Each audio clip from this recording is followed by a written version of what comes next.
So you guys know I'm writing my book, and I talk a lot about my past, right? My past life story, because it's a whirlwind.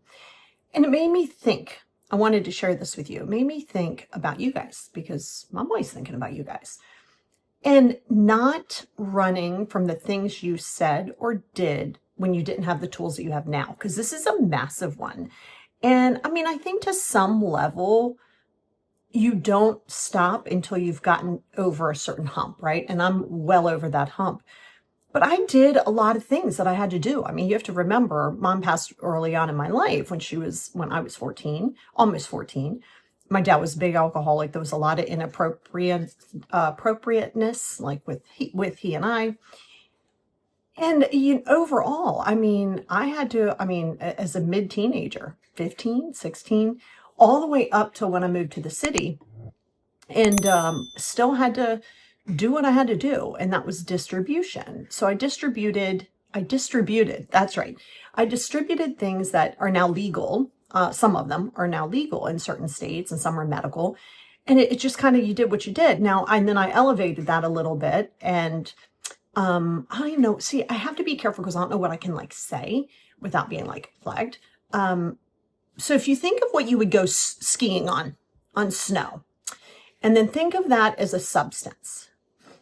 And yeah, so those are things that, I just did, right? That wasn't all I did, but hey, sometimes you got to do what you got to do. And I feel like so many people pretend as though that side of them did not exist.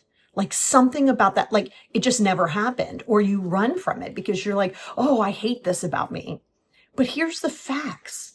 You can't love yourself wholeheartedly without loving all of you, even your depressions, your anxieties, the stuff you did, the illegal stuff, the crazy stuff, the reckless stuff, whatever the case may be. You did what you did. And you look now and you look back and you go, man, why did I do that? Man, that was crazy. I can't believe I did that. And it's like you beat yourself up for the things you did when you didn't have the tools. And that's going to keep you stuck. Like, it's seriously going to keep you stuck. And this is why it was fresh in my mind, because of a chapter that I was writing. And I'm thinking, I can't begin to tell you, because I have clients all over the world. We do it on Zoom.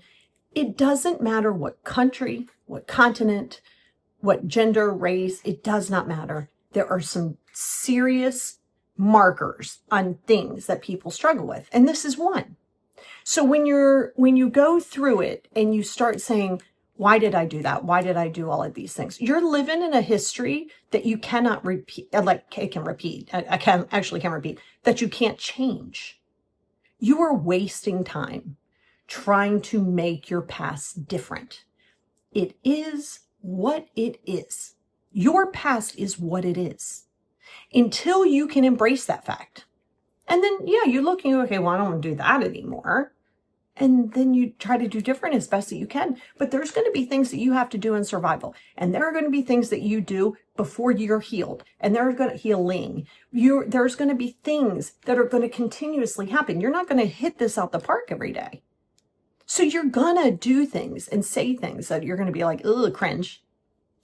But you got to embrace them. Because until you do, you are going to spin out and you're going to chase things to make you feel valid. And that just breeds so much more resentment, and you're chasing these things. So I want you to be careful of that. And that's why I kind of did an impromptu little YouTube video on it, because I just feel like some of you will benefit. Maybe not everybody. Maybe this isn't for everybody. But for some people it is. So if you find yourself caught in this, I can't believe I did, I can't believe I said, if I would have done this, things could have been better. You have no facts behind that. Just because you'd have done something different, the outcome might have been different, does not mean it would have been better. So I need you to stop focusing on that past, on things that you can no longer control. So if that's something that you're dealing with and you've had a hard time letting go of that, drop it in the comments and let's chat about it.